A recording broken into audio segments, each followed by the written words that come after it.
Let's begin this with a question. Who do you think, and just shout out the answers that come to your head, who are the most iconic, innovative, and enduring artists of the last 20, 30 years of pop music? The Beatles. Yeah. Well, there's only about 500 right answers, so who else? Who else? What? The Eagles. The Eagles. Excellent. Excellent. The Clash. Again. Eric Clapton, yeah. Excuse me?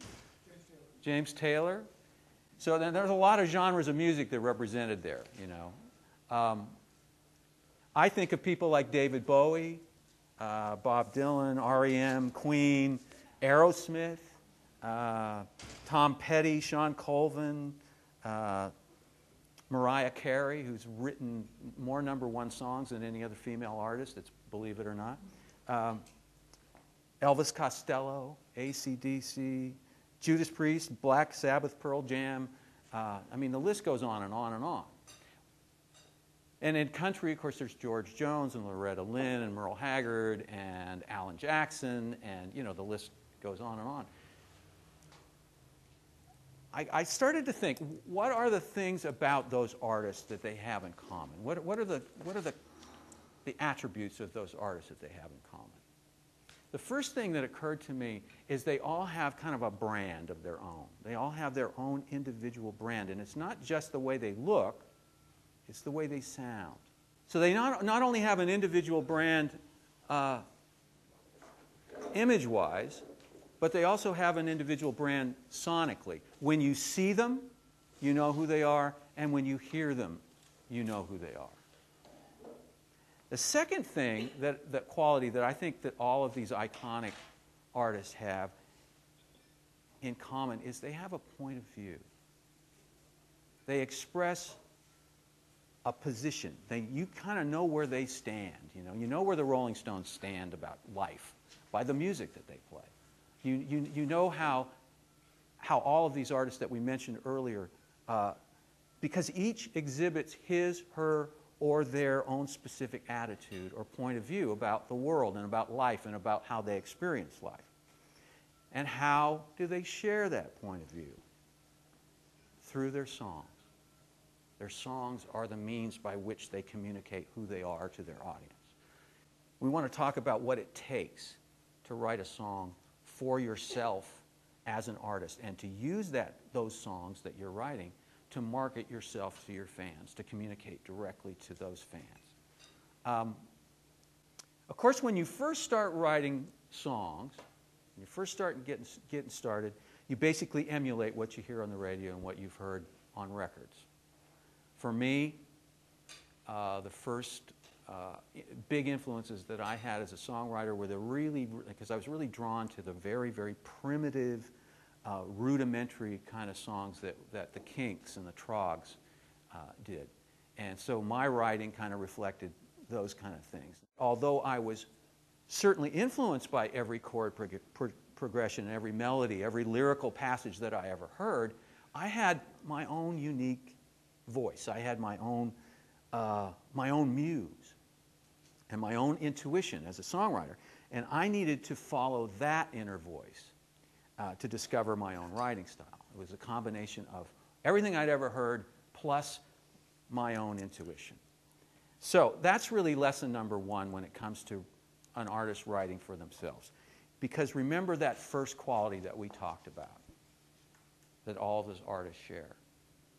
They all have a unique brand or image, both visually and sonically. So when it comes to sonically, a unique individual style of songwriting is really important to reinforce that individual brand.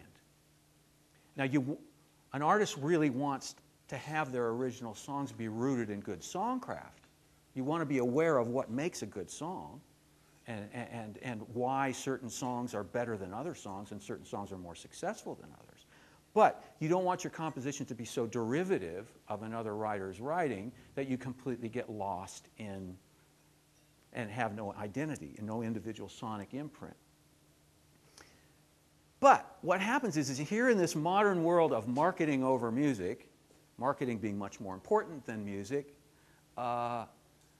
we end up with a struggle, don't we? Because everybody that you work with in the business wants to know what kind of song it is, what kind of band you're in, what kind of music you make, because they want to know who that audience is that they're going to be marketing that music to.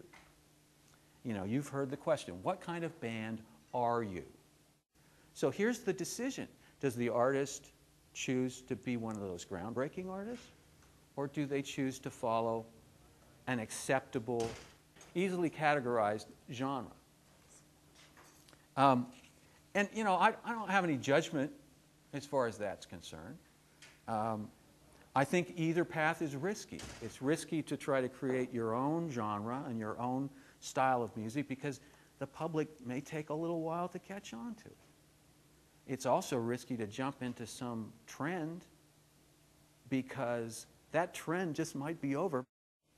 Being an artist is always a risky proposition, regardless of how you choose to do it.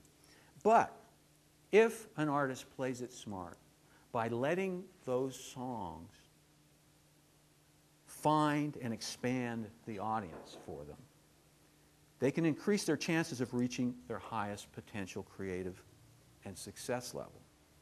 And what I'm saying here is, if you are an artist, you write songs for yourself to record and perform, and it's of critical importance to the way you're perceived by your fans. Your songs are your advertisements, your audio logos, your musical calling cards.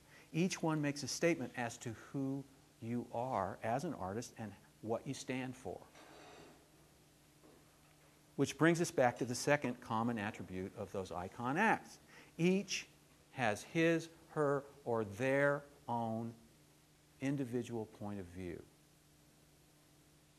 With all great acts, you know where they stand because their songs reveal how they feel about the world and how they experience life. And when any artist, and I swear this is true, at whatever level, reveals the truth of their life experience in the songs in a truly genuine and emotional way, there will be an audience for it. Because there will be people out there who feel that way, who understand what they're saying. It may be a small audience, it may be a massive audience, or it may be something in between. But if an artist communicates something honest and emotional, because songs are emotional things, they will find an audience, if the audience gets a chance to hear it. The more universal the truth is in songwriting, the more accessible the songs are, then the larger the potential audience can be. So the subject matter that an artist writes about has to be something that really resonates with the artist, so that they can communicate that emotion and that excitement or that heartbreak on a really, really honest level. An artist has to straddle an invisible line between two distinctly different personas. On one hand, there's that artistic temperament, that artistic persona, the person who reveals themselves in some way to the world, in the way that they write and the way that they perform. On the other side of that invisible line, they're a product, a commodity. That's a pretty hard dual personality to coexist in one person. But the people who sustain careers are the ones who can do that the most successfully.